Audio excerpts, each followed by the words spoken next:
Assalamualaikum warahmatullahi wabarakatuh.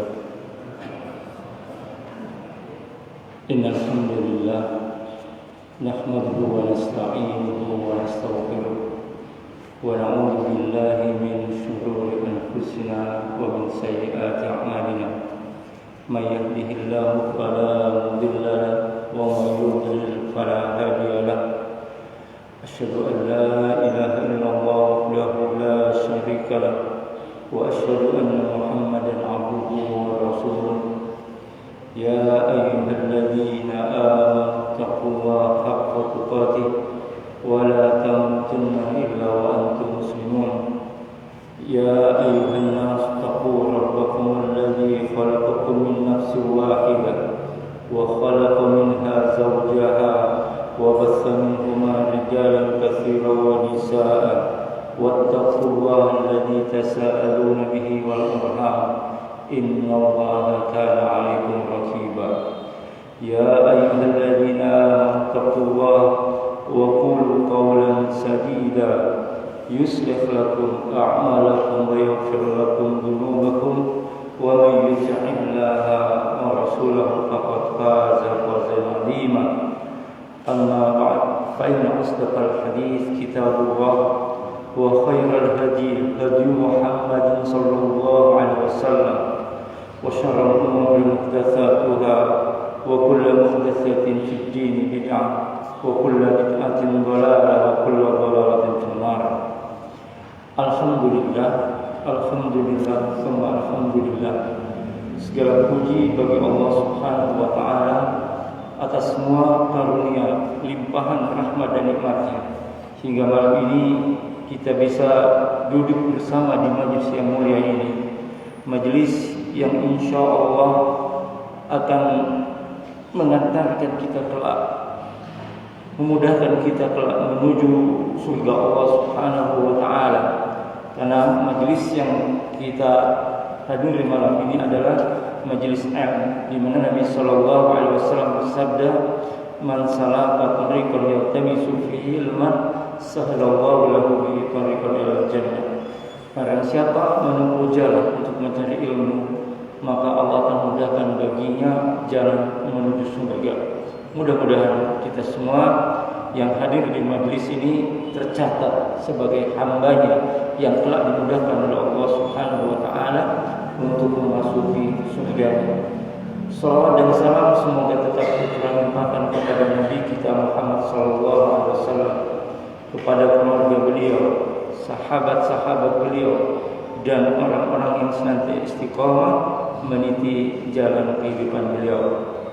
Malam ini kita akan membahas tentang min alamatis sa'adati wasyaqawati, di antara tanda-tanda kebahagiaan dan kesengsaraan.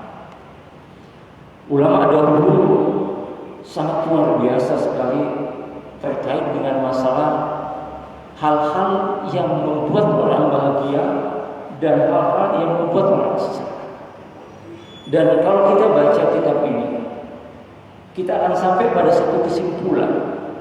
Ternyata urusan bahagia itu sama sekali tidak ditentukan oleh simbol-simbol keduniaan, tidak ditentukan oleh harta, tidak ditentukan oleh jabatan. Artinya kebahagiaan yang dimaksud di sini adalah kebahagiaan yang betul-betul hakiki. Maka kalau nanti kita baca kitab ini, kita akan dibawa pada satu pemahaman yang utuh, bahwa sesungguhnya kebahagiaan itu hanya diraih ketika seseorang itu betul-betul takarrub ila Allah, betul-betul dia mendekatkan diri kepada Allah Subhanahu wa taala. Beliau berkata, "Annal 'abda kullama zida fi ilmihi zida fi tawadhu'i." Sesungguhnya seorang hamba setiap kali bertambah ilmunya, bertambah ketawaduannya dan kasih sayang. semakin pintar, semakin banyak ilmunya, semakin banyak kitab yang dibaca, semakin banyak kajian yang diikuti, semakin banyak pemahaman yang diikuti, maka goalnya, tujuannya adalah melahirkan ketawaduan, melahirkan kasih sayang. Jadi sangat keliru. Orang yang semakin pandai, semakin pintar, justru semakin angkuh, justru semakin sombong. Maka kata Ibnu Qayyim, tanda-tanda orang yang bahagia itu ketika punya ilmu semakin rendah hati, semakin punya kasih sayang kepada sesama. Kemudian yang kedua, wa kullu zida fi amalihi zida fi khaufihi wa hadrihi. Setiap kali bertambah amalnya, maka bertambah pula ketakutannya, bertambah pula kehati-hatiannya. Semakin tahajudnya istiqomah, semakin puasanya istiqomah, semakin sedekahnya banyak, semakin amal solehnya luar biasa, maka rasa takutnya kepada Allah itu semakin kuat, semakin menjadi-jadi, kehati-hatiannya semakin kuat juga. Jadi tanda-tanda orang bahagia, semakin dia banyak beramal soleh, maka rasa takut akan Allah Subhanahu wa ta'ala, kehati-hatiannya di dalam menjalani kehidupan ini semakin kuat. Ya. Wa kullama zida fi umrihi naqasa min khirsihi. Semakin bertambah usianya, semakin berkurang rakusnya. Artinya semakin qanaah. Semakin usianya bertambah, urusan dunia, ambisi dunianya semakin menurun. Bukan semakin menjadi-jadi. Bertambahnya usia semakin menurun terhadap urusan dunia. Rasa tamaknya kepada dunia semakin turun. Wa kullama zida fi malihi zida sakhaihi wa badrihi. Semakin bertambah hartanya, semakin dermawan, semakin dermawan, semakin suka memberi. Artinya orang yang bahagia adalah orang ketika Allah mudahkan rezekinya, Allah tambah rezekinya, kedermawanannya semakin luar biasa sekali.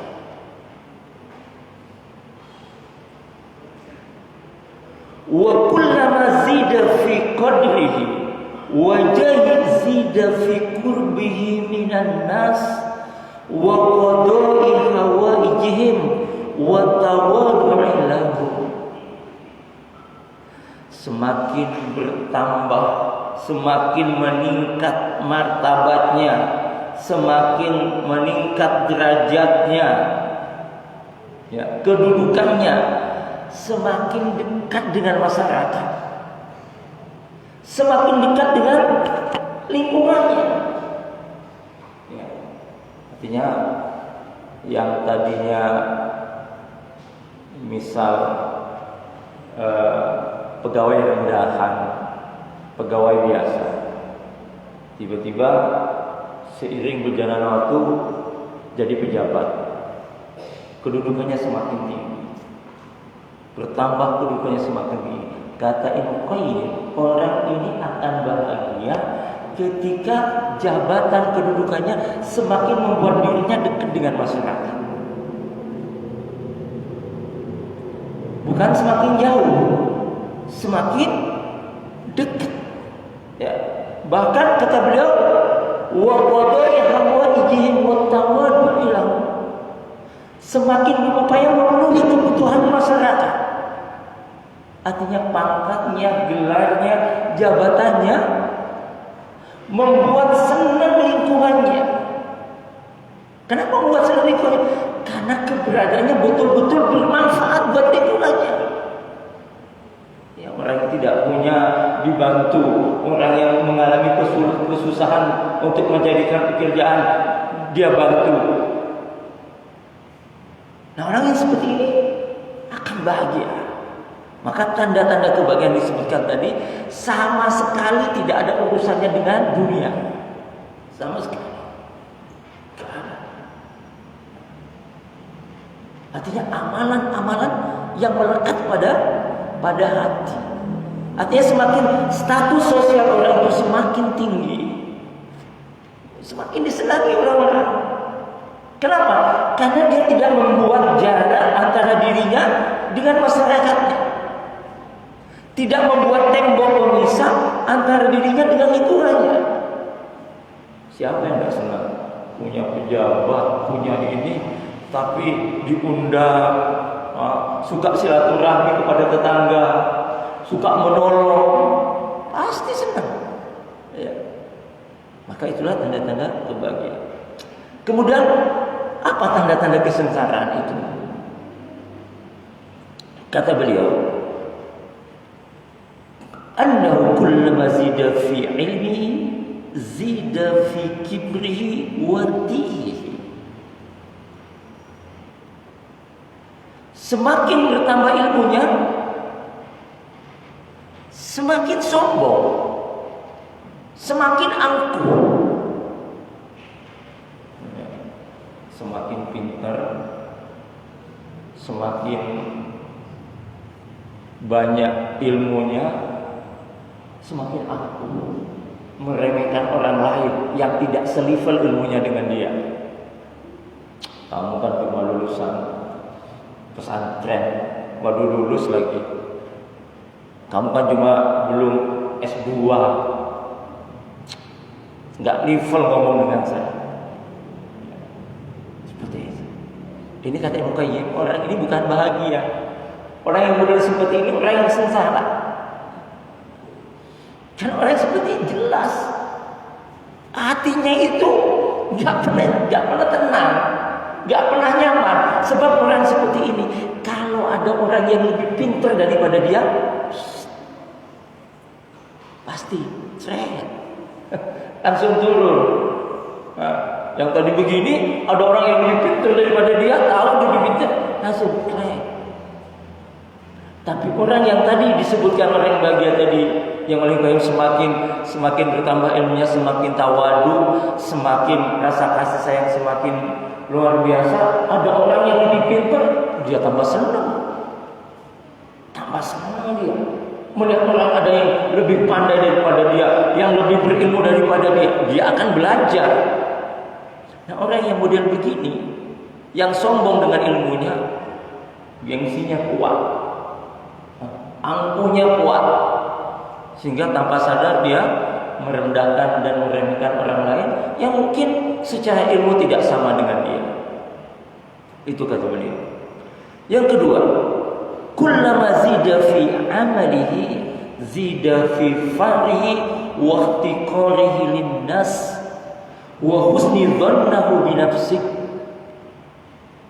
Semakin bertambah amalnya, semakin sombong dan angkuh, dan dia berhusnudzon kepada dirinya sendiri. Ya, sumbangan saya sudah sekian, puasa saya Senin Kamis, puasa Daud, tahajud saya, ya, amal-amal soleh saya banyak. Tanpa sadar dia mengangkat dirinya lebih dari orang yang tidak seperti dia. Kenapa? Karena dia sudah husnudzon kepada dirinya, sudah menganggap dirinya itu baik, menganggap dia itu baik, sehingga yang tidak sama dengan dia dianggap tidak baik. Ya, dia merasa dirinya baik. Jadi amalnya, nah orang seperti ini nggak bahagia, hakikatnya nggak bahagia.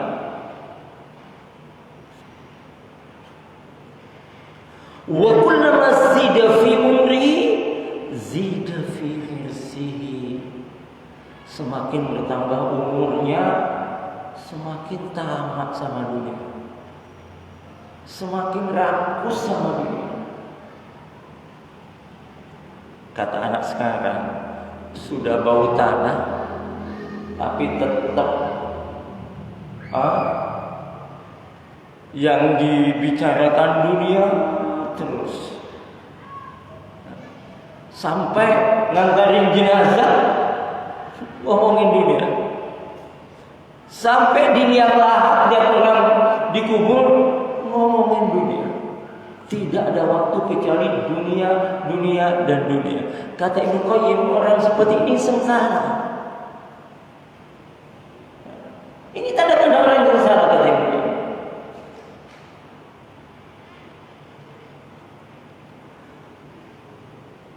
Wa kullama zida fi malihi zida fi bukhlihi wa imsakihi.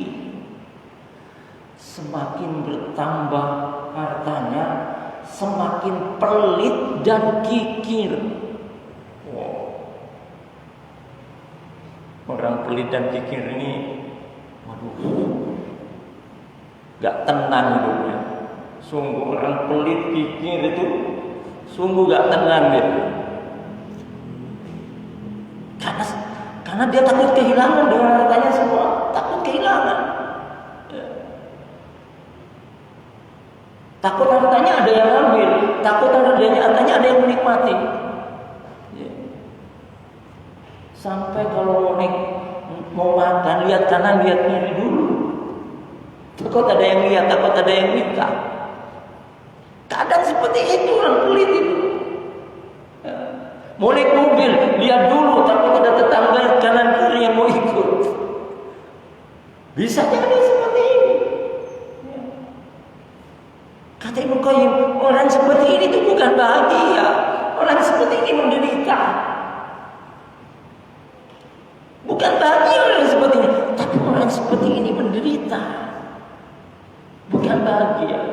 Maka orang bahagia kayak tadi, semakin punya harta, semakin dermawan, kasih sana, kasih sini, bantu sana, bantu sini. Hatinya plong. Ya. Bahkan plong, hatinya nyaman dia. Ya. Kalau orang pelit, semuanya dipikir. Makanya urusan sedekah itu bukan kaya atau miskin, bukan banyak harta atau sedikit harta. Urusan sedekah itu urusan hati. Maka jangan nunggu kaya untuk sedekah. Kenapa kamu gak sedekah? Oh saya mau sedekah kalau penghasilan saya sudah begini. Gak bakalan sedekah. Gak bakalan infak. Karena urusan sedekah itu urusan hati. Betapa banyak orang yang hidupnya pas-pasan, tapi sedekahnya melebihi orang yang kaya raya. Hidupnya pas-pasan, tapi urusan sedekah, bantu sana bantu sini, tidak sedikit orang yang hidupnya pas-pasan begitu kuat membantu. Karena urusan ini, urusan hati. Makanya kata beliau, orang yang semakin bertambah hartanya, tapi dia semakin pelit dan semakin kikir, itu bukan orang bahagia, itu orang menderita, orang yang sengsara. Kepalanya pusing terus mikirin dunia, takut ada yang ini, takut ada yang terus termuat.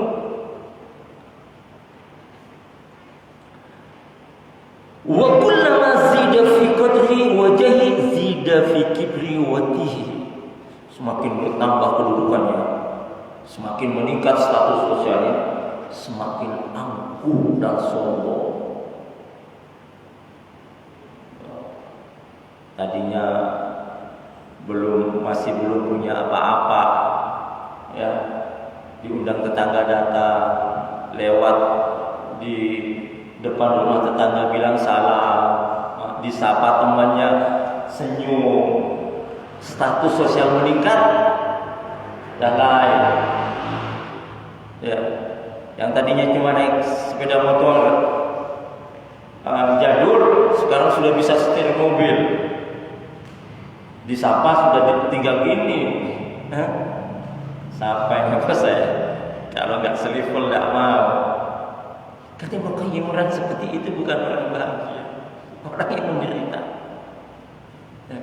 Kalau orang semakin status sosialnya semakin tinggi, ya jabatannya, kedudukannya semakin tinggi, kemudian dia sombong dan angkuh, orang jangankan lihat wajahnya, dengar namanya saja nggak suka. Dengar namanya saja nggak suka.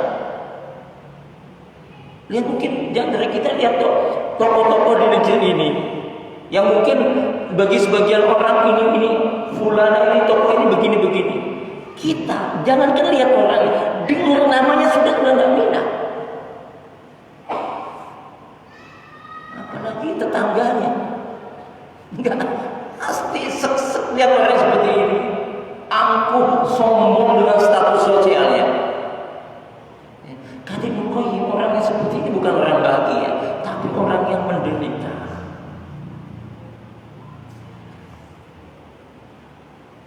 Apa kata beliau? Wa hadhihi umur ibtila'u min Allah wa imtihanun yabtali biha ibadahu fayasulu biha aqwamun wa yaslu biha aqwamun.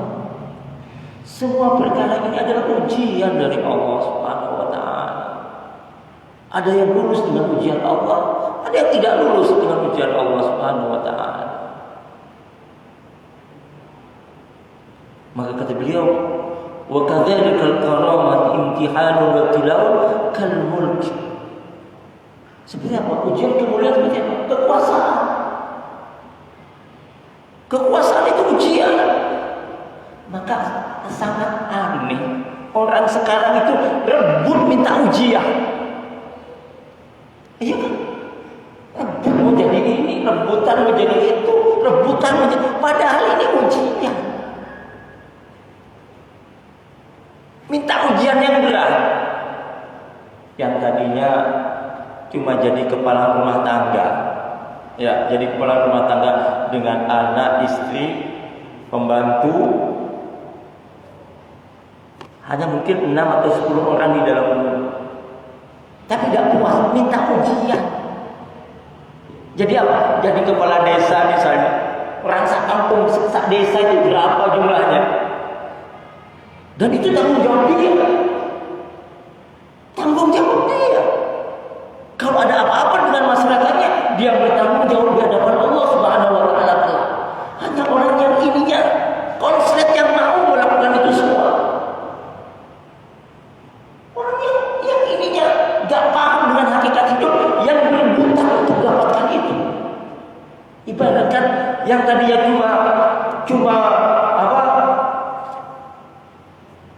cuma ditaruh air di kepalanya, minta gunung ditaruhkan di kepalanya. Maka kita lihat ulama-ulama dahulu, zaman generasi terbaik, kalau disuruh jadi gubernur, jadi hakim, lari mereka. Kenapa lari? Karena tahu hakikat kehidupan ini. Karena tahu di pundaknya tanggung jawab itu demikian besar. Ini rebutan. Sampai kelahian, sampai bunuh-bunuhan, sampai gini-ginian semuanya rebutan urusannya. Kata Muqayyim, ujian ini. Dikasih ringan, minta yang berat. Iya, hari ini orang menyanjung dia, memuliakan dia. Hari ini orang begini dia, orang layani dia di hadapan Allah kelak jadi penyesalan. Jadi penyesalan di hadapan Allah. Sungguh jadi penyesalan. Makanya sangat aneh. Maka kalau kita paham dengan hadis-hadis Nabi SAW, dengan firman Allah Subhanahu wa taala, enggak minat untuk jadi apa? Enggak minat. Kecuali kita diminta untuk diamanahi mengubah sesuatu, tapi kalau harus berjibaku untuk mendapatkan sesuatu yang berat, itu sangat luar biasa.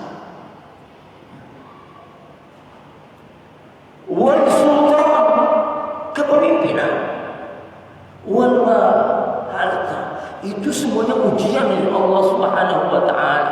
Maka Ibnu Qayyim menulis di sini bagaimana Allah Subhanahu wa taala mengabadikan perkataan Nabi Sulaiman saat singsana Ratu Balqis berada di dekatnya. Apa kata Nabi Sulaiman? Hadza min fadli Rabbi. Ini adalah karunia dari Tuhanku, dari Rabbku. Lihat luani untuk mengujiku.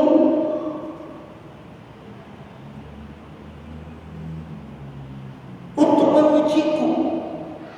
Aashkuru, apakah aku bersyukur? Am akfur, atau aku kufur kepada Allah? Jadi jangan enak-enak.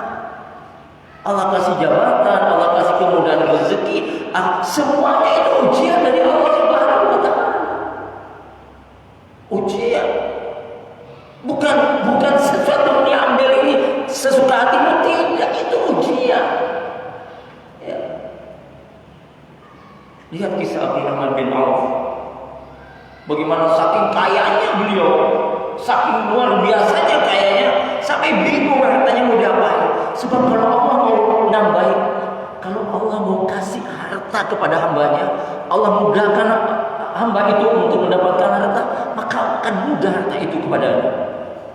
Mungkin ini sudah kisah yang ma'ruf. Abdurrahman bin Auf suatu ketika panen kurma di Madinah mengalami kegagalan. Kurma-kurma pada busuk semua. Busuk semua kurma.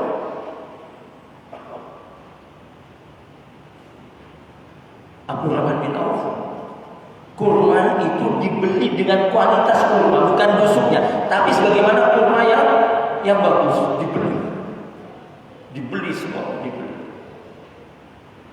Supaya harta yang dia punya habis untuk beli itu. Artinya dibeli, ditaruh, anggaplah di gudang beliau. Beberapa waktu kemudian datang orang dari Yaman. Di Yaman ada pandemi, ya, ada penyakit yang obatnya adalah kurma busuk. Obatnya kurma busuk. Apa jadinya? Tambah kaya lagi, dibeli semua itu. Jadi status sosial seseorang itu, kemuliaan seseorang itu bukan ditentukan oleh banyaknya harta atau sedikitnya harta. Bukan.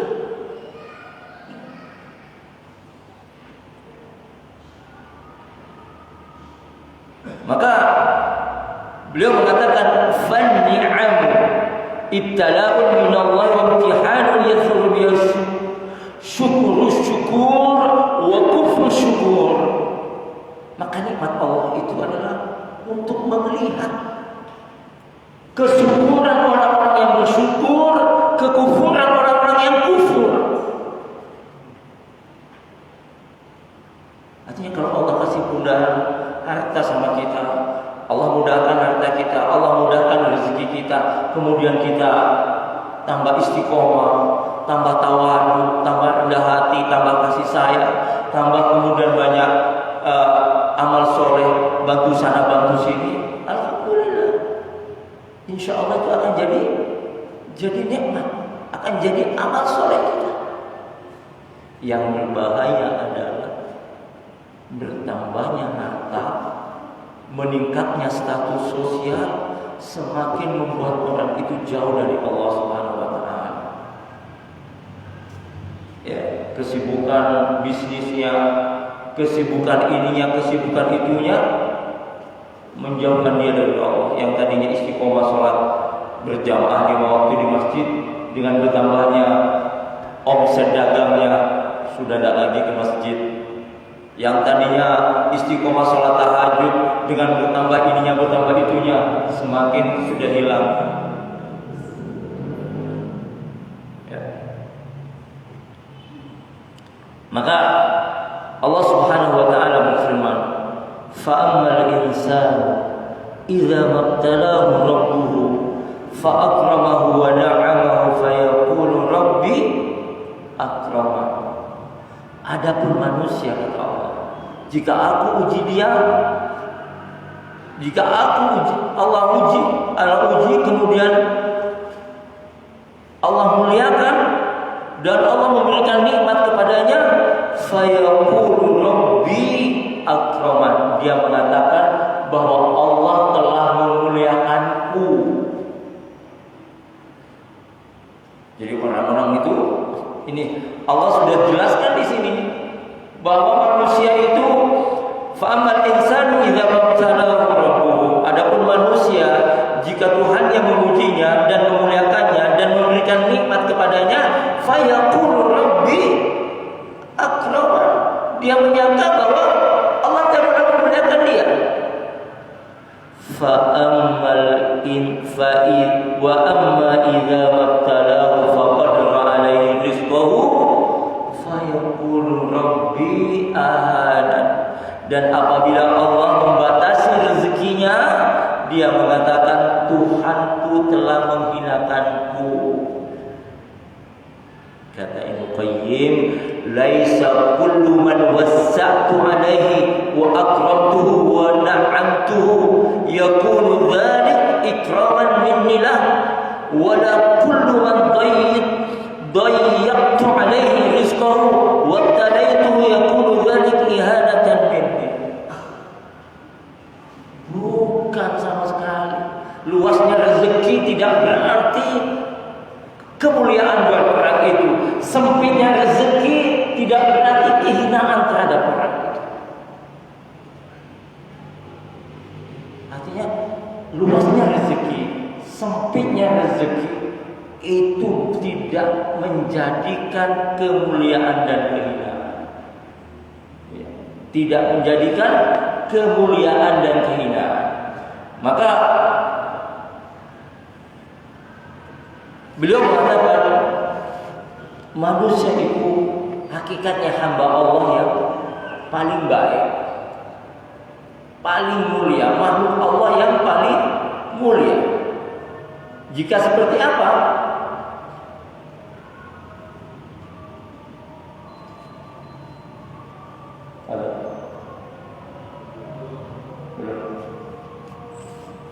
Ya, kata Ibnu Qayyim, fal insanu khairul makhluqat idza taqarraba min barihi. Manusia itu adalah makhluk Allah yang paling baik. Idza taqarraba min barihi, jika ia mendekatkan diri kepada penciptanya. Wa tazzama awamirahu wa nahyahu, dia konsisten melaksanakan perintah Allah dan menjauhi larangan Allah Subhanahu wa taala. Wa amala bimardatihi, dan dia beramal dalam rangka mencari keridhaan Allah Subhanahu wa taala. Wa atharahu ala hawa, dia mendahulukan Allah Subhanahu wa taala daripada nafsunya.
Baik, kita lanjutkan.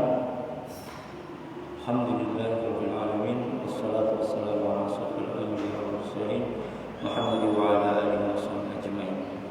Baik. Jadi kata Ibnu Qayyim rahimahullah bahwa manusia itu hakikatnya makhluk Allah yang paling baik. Ya. Idza taqarraba min bari, jika dia bertakarrub, dia mendekatkan diri kepada Sang Penciptanya. Wa tazzama awamirahu wa nawahya. Kemudian dia istiqomah, teguh dalam menjalankan perintah Allah dan menjauhi larangan Allah. Wa amala bi mardatihi, dan dia beramal dalam rangka mencari keridhaan Allah. Wa atharahu ala hawahu, dan dia mendahulukan Allah daripada hawa nafsunya. Jadi memprioritaskan keridhaan Allah Subhanahu wa taala. Ini ada tulisan dari Imam Ghazali rahimahullah terkait dengan bagaimana keridhaan Allah. Beliau mengatakan tentang bagaimana orang kalau dia betul-betul mencari ilmu itu karena Allah. Beliau mengatakan, annaka in kunta tasdiqu bi talabil ilm. Jika engkau menuntut ilmu dengan maksud al-munafasah, untuk bersaing, wal mubahat, untuk berbangga-bangga, wa taqaddum 'ala al-akram, untuk mengungguli teman-teman, wastimalat wujuhin nasi ilaih, untuk menarik manusia kepadamu, wajah hitamid dunia, dan untuk mengumpulkan dunia, fa'anta, maka kata Imam Ghazali, fa'anta sa'in fi hadamin dinika, maka sungguh kau telah berjalan meruntuhkan agamamu, wa ihlaki nafsika, dan merusak dirimu, menghancurkan dirimu, wa bainil akhiratika bidunya, dan engkau telah menjual akhiratmu dengan dunia. Wa in kana niyatuka wa qasduka bainaka wa bainallahi ta'ala min talabil ilmil hidayah. Adapun jika engkau menuntut ilmu antara engkau dan Allah, antara dirimu dan Allah Subhanahu wa taala, dalam rangka untuk kau mendapatkan hidayah, duna mujarradi riwayah, tidak sekedar hanya untuk meriwayatkan, kata Imam Ghazali, fa'abshir, maka bergembiralah, fa innal malaikata taqsutulak ajnihata, karena sungguh malaikat telah membentangkan sayapnya untukmu. Idza masyaita, saat engkau pergi menuntut ilmu, wa khitanul bahri, dan ikan-ikan di laut, tastaghfirulak, memohon ampun untukmu. Idza sa'aita, jika engkau pergi menuntut ilmu. Artinya orang-orang yang melakukan sebuah hal dalam rangka untuk mencari keridhaan Allah Subhanahu wa taala, pasti kalau malaikat membentangkan sayapnya, kalau ikan-ikan di laut memohonkan ampun untuknya, tentu orang itu akan menjadi hamba Allah yang bahagia. Maka kata beliau, wasyarrul makhluq, dan manusia hakikatnya adalah makhluk Allah yang paling jelek. Idza taba'ada anhu wa lam yataharraka qalbuhu li qurbi wa ta'atihi wa ibtigha'i mardatihi, jika dia tidak menggerakkan hatinya untuk mendekatkan diri kepada Allah, wa ta'atihi, untuk taat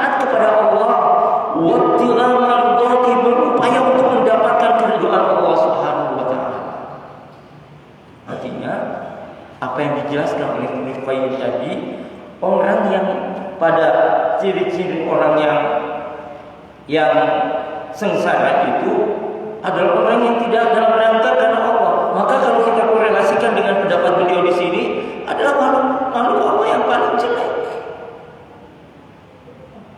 Orang yang paling jelek. Ya. Kenapa? Karena tidak dalam rangka mencari keridhaan Allah Subhanahu wa taala. Maka kata beliau, "Famata ihtarata qarruba ilaihi."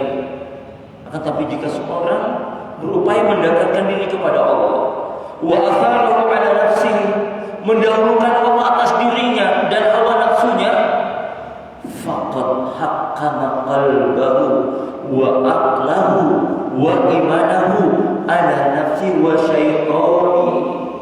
Maka sungguh orang itu telah mampu memenangkan hatinya, akalnya dan imannya atas dirinya dan setannya. Ketika orang itu mendahulukan Allah di atas dirinya, di atas hawa nafsunya, maka kata beliau, faqad haqqama qalbahu wa aqlahu wa imanahu ala nafsi wa syaitani wa haqqama rusda ala ghayri wa hudahu ala hawa.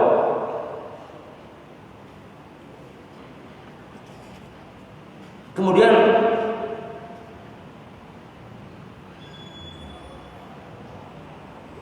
tadi Ibnu Qayyim mengatakan, wa kullama sida fi amalihi zida fi khaufi wa hadarihi. Setiap kali bertambah amalnya, semakin takut dan semakin berhati-hati. Karena itu saya bacakan di sini tafsir surat Al-Mu'minun ayat 60. Bagi kita yang istiqomah sholat, istiqomah puasa, banyak sedekah,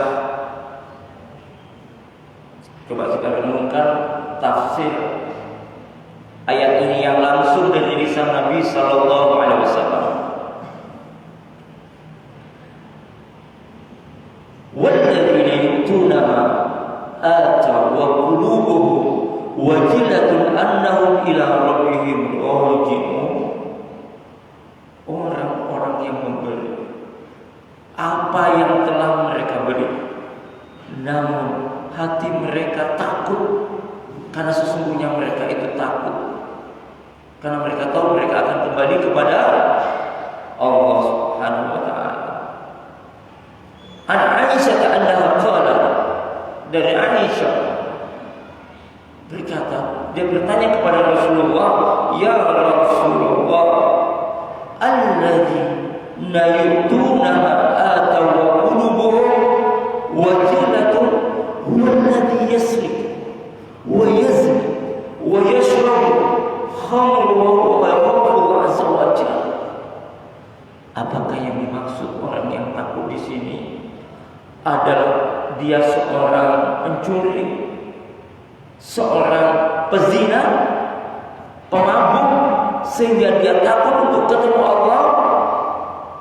Maka Nabi Shallallahu Alaihi Wasallam bersabda, la ya binta Siddiq, bukan wahai anaknya Siddiq, Abu Bakar Siddiq maksudnya, walakinnahu, akan tetapi, alladzina yusalli, akan tetapi dia adalah orang yang sholat, wa yasumu, dia orang yang puasa, wa yatasaddaqu, dia adalah orang yang suka bersedekah, wa yakhafu azza wa jalla, dia takut kepada Allah, alla yutaqabbal minhum, dia takut amalnya tidak diterima oleh Allah Subhanahu wa ta'ala. Maka semakin orang itu bertambah amalnya, semakin kuat istiqomahnya, maka rasa takutnya kepada Allah, kehati-hatiannya dalam semua hal, kehati-hatiannya kepada Allah Subhanahu wa ta'ala semakin bertambah. Wallahu a'lam bishawab. Subhanakallah bihamdika asyhadu an la ilaha illa anta astaghfiruka wa atubu ilaik. Assalamualaikum warahmatullahi wabarakatuh.